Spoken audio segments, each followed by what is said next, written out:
Welcome back to a brand new episode of the Kids and Talk podcast. I'm your host, Dean Kenny, and alongside Abby, Brandon and Denise, that's Brandon's mum.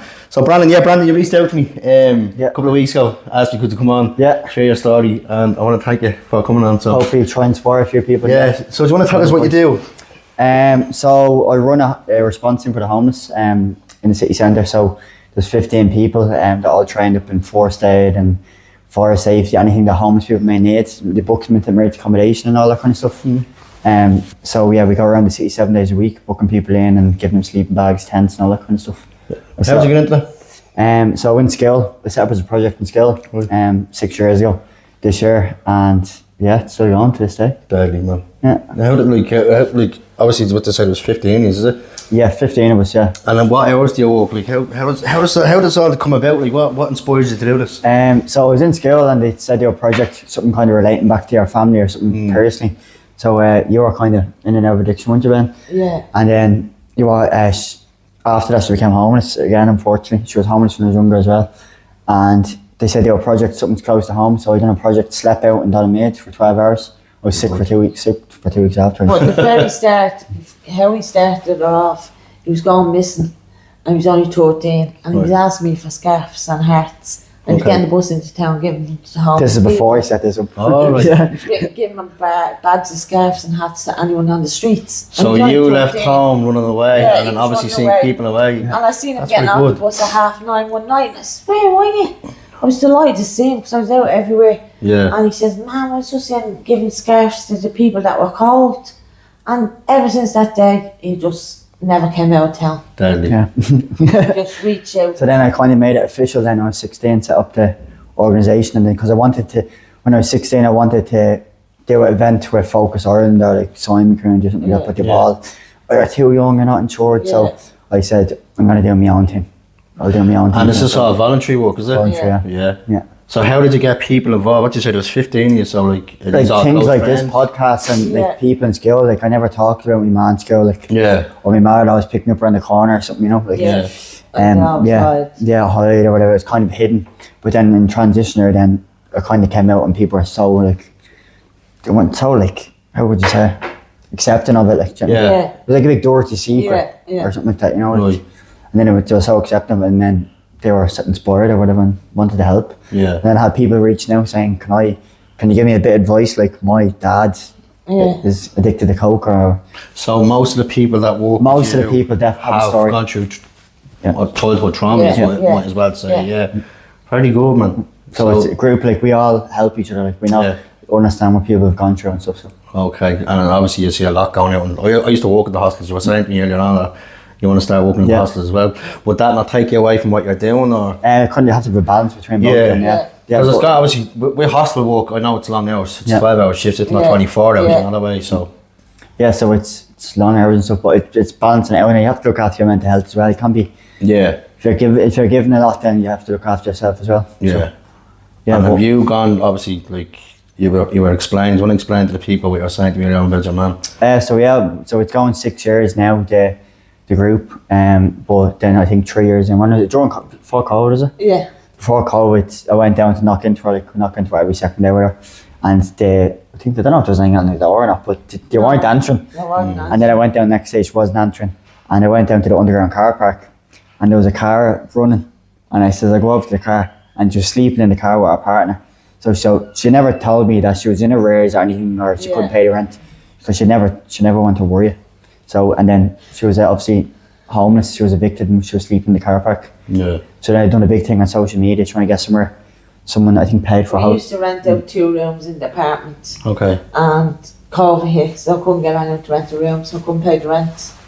And we were just paying $750 each, like, and it was 1,450, something like that.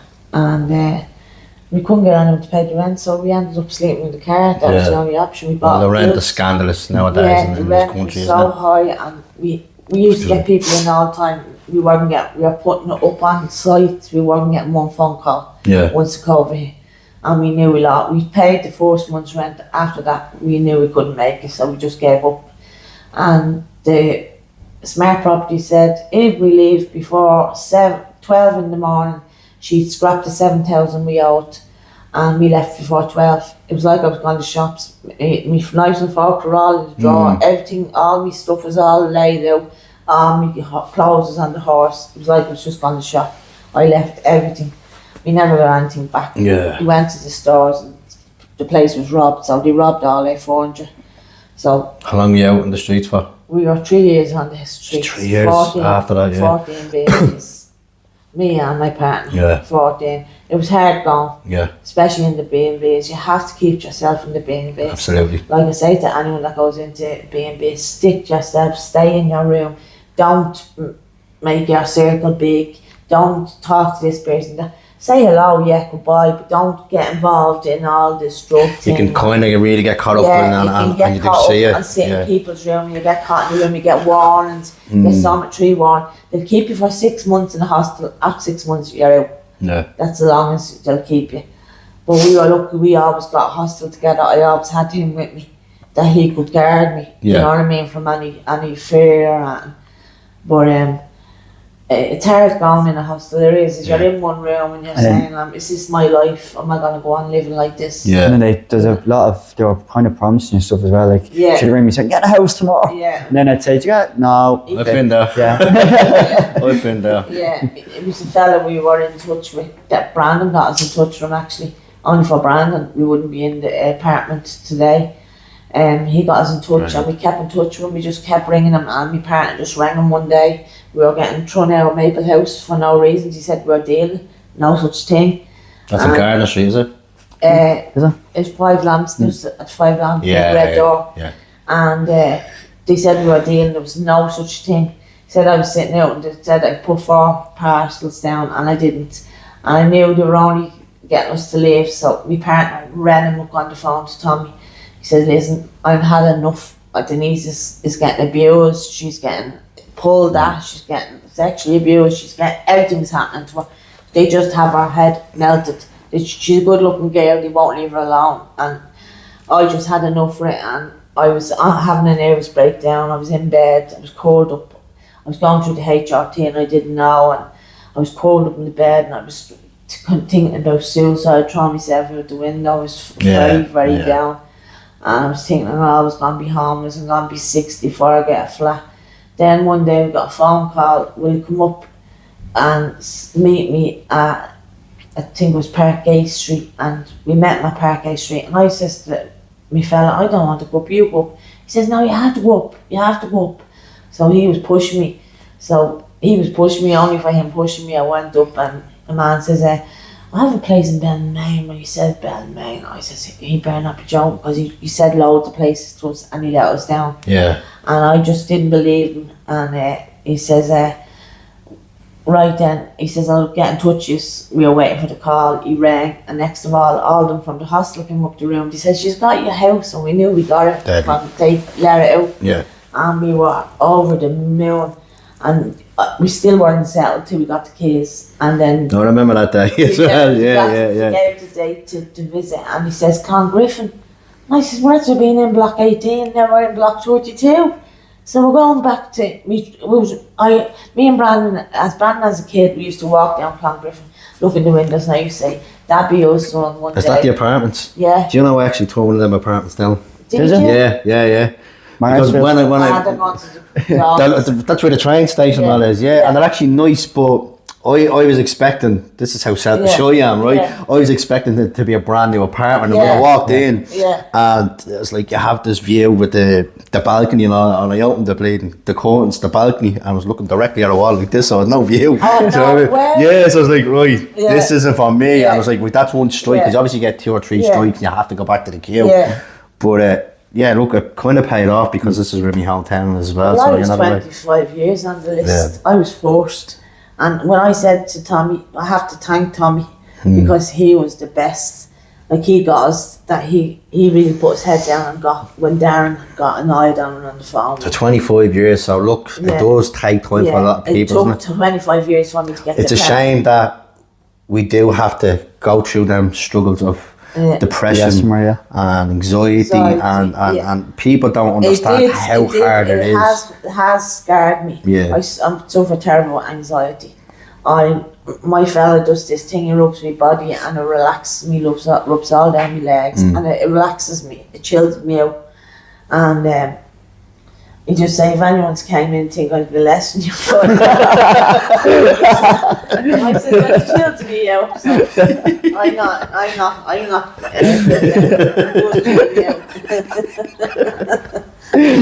Well, look, he's your man, he can do what he wants, really, isn't he? Man, yeah. He's real soft touch, but he's rough. But I think we're going away from homelessness now. What are we doing? We talking about homeless here, not bleeding OnlyFans. But yeah, touching back to the homeless story. So you're in Clongriffin now, what, 3-4 years, is it? 3 years. 3 years. Yeah. And you're settled now, you're happy there. Very happy. Brilliant. It's great. It's, you know, you can do what you want. You can get up, you know, and roar and at you. But you weren't really, you weren't happy. I wasn't happy at home. Yeah. You weren't happy though when you first started moving. You know, you were bored. Yeah, it's, do you know what, it's when you get your new place and you're like, this is going to be the happiest time of your life. But it wasn't. It's not. Because you've gone through, this is me personally, you go through all that struggle and pain and hurt. Yeah. Like, I remember, I got Larch Hill before here, and I walked in, I was like, this is brilliant. And I remember my ma came up and all, I was taking the piss out of her, and I kicked her around my house, you know what I mean, after all the years she kicked me out. Just as a joke, but when I closed that door, and I remember sitting there, and I was like, Jesus, this is lonely, because it was just silence. It was all madness in my life, you know. And that's my life. I fell into depression now. At the time, I was still in active addiction. You know what I mean? Still being an absolute session head. But yeah, it took a while. But when I got here, I think now since I'm in recovery, I've learned how to live with learned how to sit myself. The whole lot, and I love me home now. You know what I mean? I make it a home now. I make me home. I see dirt. The place is filthy. We have to get it together. He said, Denise, you're not going to bother your arse. I'm cleaning the place all the time. I'm mopping the floor. I say, no, but will you help me? Do you know what I always do for my anxiety as well? If something's bothering you, do something about it. Do something about it. You know what I mean? There's no point in constantly sitting with it, because it just makes you feel worse. And then you're shutting the door and everybody to letting people in, you know the way? Now do sea swimming hours. We do sea swims and all on a Sunday. Can you swim? No, we don't I can't swim either. So we don't swim. People always say this. People think like I can't swim. No, we don't swim. Someone said stand. What we do is we walk out and we dip. It's like it's like an ice bath. Do you know what I mean? But it's the feeling you get after it. And it's not. It's the company you're gonna have around you, because there's a lot of people. Not only that people are in recovery, people just come down with their mental health, or people just come down as support. You know, we have food, we have music. We have a big remembrance swim now on Sunday for a good friend of my dad, and he was 2 years. 2 years dead yesterday, you know, so we're doing a big remembrance swim for him. We're all dressed up as superheroes. What's his second name? Darren Brodigan. Brodigan? The Brodigans, yeah. So yeah, that's what we're doing. So is there more than welcome to join? Absolutely. Because we were born and reared in Ballymun. Yeah. Oh really? Yeah. From Ballymun. What part? Palmtree. Deadly. So we know everyone around. Should know half of them down there. I know all of them. we won't mention names, because we go through a whole list and we'll be talking about them. We came here to talk about homeless. So back to you, Brandon. Right, so you're 6 years now doing the homeless service. Do you feel like you can expand this, or what is your goal going forward? Hopefully try and make a career out of it, Try and make a career out of it. He's bringing the girl to get her hair done tomorrow, and she's homeless. Brilliant. I think that is lovely. You know, it is. It's nice. It's great giving back to people there. So hopefully you're going to be bringing one person per week up to Christmas.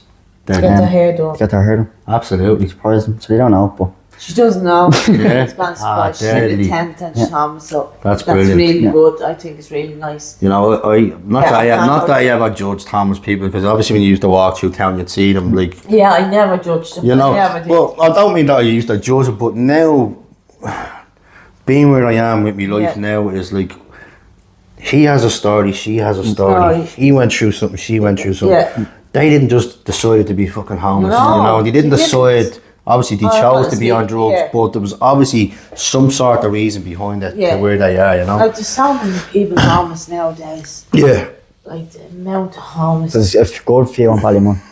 Yeah. You think people think there's only homeless in town? No. There's homeless They're everywhere. There's a tent right across. You've probably seen a sentry. It's dark, but there's right across there. There's one up by IKEA. They're everywhere We around went, anyone, we slept in the tent for one night. I couldn't do it. My legs, I had a stroke. My legs never came back. I'll never forget, I used to sleep in cars, in benches, house hopping, did it all. Horrible. Only for we ran Harcourt Street and Darren said, he shouted out the tent, Denise, you want to go to Harcourt Street? And I said, no, I didn't want to give in because he wanted to stay in the tent. It was his dream to stay in the tent. But I was sleeping all day, all night. I was just drained. My legs were hopping. And I couldn't do it. It wasn't for me. It wasn't put out for me. My body wasn't put out. The damage it did to my body. So he said, do you want to ring Harcourt Street? I said, yeah, I'll ring Harcourt Street. Rang Harcourt Street. I said, my bed home. She says, yeah. Of course it is. I said, I'll be in a minute. I tell you, I never forget getting into the bed, just taking my trousers off and just sitting in the bed, just relaxing with a cup of tea. Because it was winter when I found, wasn't it? Was it winter? Yeah. And my legs were aching. It's tough out there for them, isn't it? We actually couldn't put the tent up, so we put the pole and held up over our heads. Yeah. Didn't put the tent together. We just held it up our heads. Like an umbrella. Like an umbrella. And we're like there all night, sitting talking. And then I ended up burning a big hole in the tent. Big me set to fucking tent up. So you were camping before, anyway? Yeah. Because I never went camping. I only went done that sleep out and then I never slept out again. Yeah. We never done another sleep out. It's very good hard. Do you, would you plan on doing that type of stuff again now? A sleep out. There's one coming up on the 6th of December, on Greystone, so we'll be doing that one. Yeah. But that's the last one I done was in 2018. And I was shocked by when we done it, like, it was a few people out of school that done it. But then there was fellas coming over and all were sleeping bags and we're like, where the fuck did they come out? All those people. Yeah. We were thinking, there'd be no homeless in Donovan. Yeah. They were all coming out. I said to him, you'd be on your own. There was loads of tents. They all came to sleep with us. And then they interviewed him against the tree and it was a real sad story. Like he told about me and... Yeah, that was worth it. And I didn't tell her, and she's seen it in the hostel. I was in the hostel. I think the key worker said, your son is... That's my son. What? And next thing I was listening and I was saying, the tears flooded down my eyes. I was just so proud of him. The way he spoke and all, but his face just told her all the sadness in his face. What was one of the hardest moments you had out doing what you're doing? Out doing what we're doing? Yeah. You can get anything. Like, I was only saying the other day to someone, like, I think it was 4 or 5 weeks ago, we had a fella throw a petrol out himself. Going to say he's going to set himself in forest for the deal with that. Someone threw himself in the Liffey. Loads of things, but the good thing is that we have is, I know them a while and stuff, so like even when the guards come and say, oh, you speak to Brandon, you know? Yeah. So we have that relationship with them. The connection. And even, I will say, I was coming home the other night and I rang her, told her straight away. I was coming home and the 2 kids ran around the corner, screamed their heads off. I said, what the hell? Fell in the middle of the road, blood all over him. Oh, and I rang the guards, I said, here, you're going to have to come out. Because I knew an ambulance take too long. Yeah. And they started walking towards Clare Hall and I said, I'm going to have to do something. So I went up to him and said, hey, I'm Brandon, I'm a first responder, whatever. Yeah. And he turns to me and says, you're the fella off the telly. Your ma was homeless. And I said, oh, fuck. And he says, no, I love you. Gave me a hug, jacket round, blood all over. But just because he knew me and her, he was able to calm down. And I waited with him. I'd waited with him. And he wouldn't let the police in. There was another fella going through psychosis in the apartment. And he wouldn't let the police in. And he says, let Brandon, talk to Brandon. Well, talk to Brandon. That's brilliant, man. The police were saying, no, Brandon, don't go in. And he was saying, no, he won't touch me. I'll go in. And he calmed him down and he got him out. That's brilliant. Yeah. So you have that connection with them. I'd love to go out to one night. Yeah. Just to see you want to form you up. What? Get a radio night. I'll bring I'll defo 100%. I'll bring the mics and kind of document it as well. Yeah. Sure, I never thought I'd bring her out and now I bring her out. When did I bring it up? A couple of weeks, wasn't it? I said I'll bring you out and see what it's like. He got me hair done, brought me in, got me makeup, got me pampered, got me highlights in my hair, got me hair cut. And you done a great interview. I did a great interview and it was on YouTube, RT. It was on YouTube. As well, yeah. And she said, you did a very good interview, Denise, thanks very much. And I didn't think I did good, but she thought I did brilliant. But I spoke about like my life in the hostels and just that there is hope at the end. Many years in the hostels for? 3 years. This is this is after you were out of your apartment, That was the only ever time you were in hostel. You ever in hostels before? Or? Yeah, I was. Years ago, it was different. I was in the Abbey hostel. I woke up with a girl, a hand me bra, her hair, get down in knickers. Yeah, fucking next morning, I ran out of the place, got my bag out, me thing, and ran and never came back. Yeah, a little charmer, aren't you? I was helping, I don't even know Glenda from friends, yeah. So Glenda's a good friend of mine now. I had her on the hostel. I had her on the podcast and I went out and helped her. So that was an experience in itself. Yeah. Saving all them people and the kids and all. But she said it was a quiet night, and I was sitting quiet. Yeah. 100 people. No, like you find tours says be busy payday. Is it? Yeah. That cafe was lovely. You brought me to. Oh, I brought it to a place called Lighthouse. Yeah. It's beautiful. Yeah. You get your dinner on a plate instead of a box. Or in a box to take home. I brought home from my fella and he melted. He said it was gorgeous. No, because there's a chef and all in there. Yeah. That's not the focus word, is it? No, that's called Tiglin. Tiglin, if you heard it. The lighthouse is on your cross. Is it on O'Connell Street? Pear Street. Is it Pear Street? Yeah. I didn't think it was that up that far. But no, it's not Pear Street. It's like near the Garda Station, Fire Station. Yeah. But the only thing is it's very small. You were seeing how small it was. Yeah, it is small. There's a big queue outside then. But downstairs they have like all clothes and they're all folded neatly. And then all the things they give away. Yeah. Like all the clothes, the utilities, the deodorant. It's all stacked like in order. Like the amount of clothes they have. Loads of stuff to give out. I'd say this time of year is going to be hard now. Did you get many donations? Or? It's... Like you can say it's busy and then it's not busy, but then like we get like, even that you could ask Glenda, like we get volunteers and they'll come for Christmas and then we won't see them in January, stick a tops in the dog, helping the house for Christmas. Yeah. Loads of pictures and then they go. Yeah. Then there's loads of beds there. You can't say, there's shorts of beds, there's not, there's loads of beds. Yeah. Just people won't go in, some people won't go in.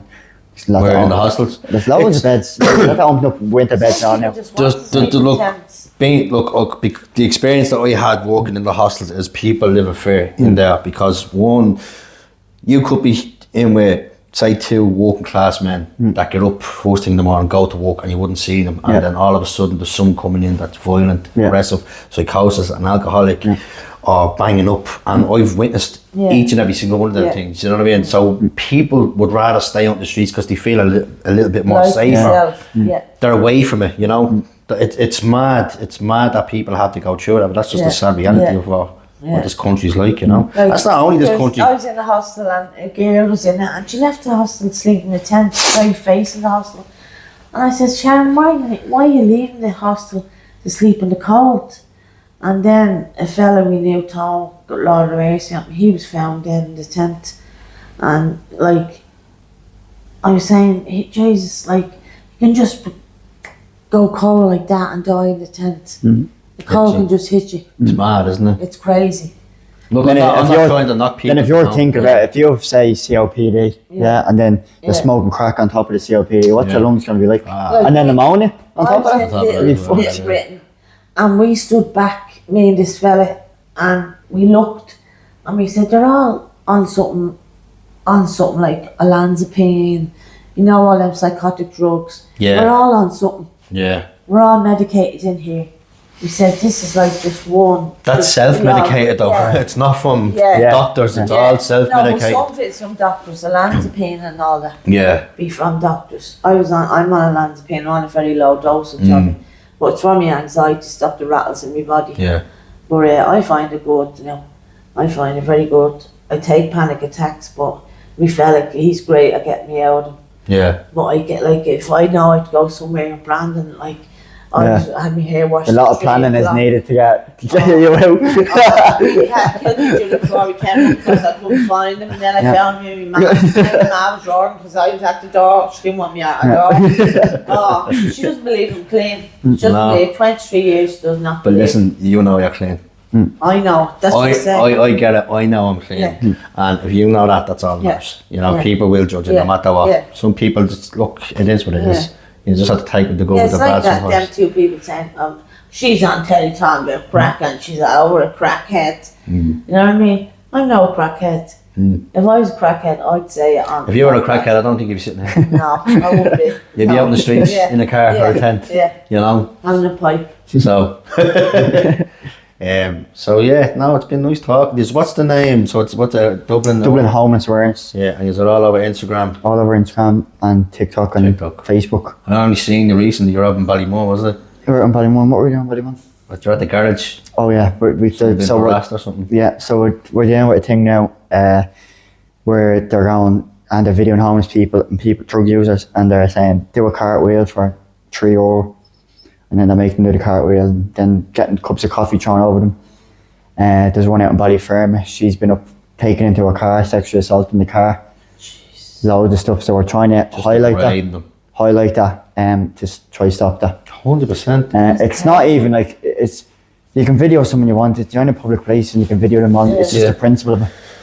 Yeah, and the grade. And then we had lads on team text people then and say like that's so wrong what you're doing. And the people that are doing it, they're not saying oh fuck off, we don't care. They're saying we done it because we didn't know she was homeless. They're making excuses for it instead of just deleting it. And they just think it's a laugh then. And because people are narrow-minded. And then if you're people say, oh, she's smiling in the video, she's doing it, oh, she's happy. She's not, because she wants the next fix. Yeah, exactly. She wants the €2. She wants the €2. You were the user doing it for your benefits of taking the piss out and to laugh, but realistically, she's suffering. Yeah. She's tortured because she needs her next fix. She's just thinking the money. Yeah. Exactly, like, you know what I mean? Yeah. I'd seen you were on another podcast there recently, were you? You and another fella, what's his name? Sean. Yeah. Sean, is he part of the team as well? No, he's gone through recovery and stuff. Yeah, I've seen that. And then there's Jack, he's gone through recovery. Jack is setting up, does running with me now. I've started running, haven't I? Good stuff. And Jack was doing the running, he pushed me into the running. So we done a 5k in Darndale. Very good. And then what? We run, well, not me. You run running club in Jason. Jay Bonders, the Ballymun Running Club, More than welcome up Tuesdays and Thursdays. I know a few of them up there, working the lighthouse. There's a few of them working the lighthouse and that. Yeah, very good. Do you want to run? No. You can try. No, I can't. No. I can't. I'll do a 5k walk. Yeah, walk. I walk.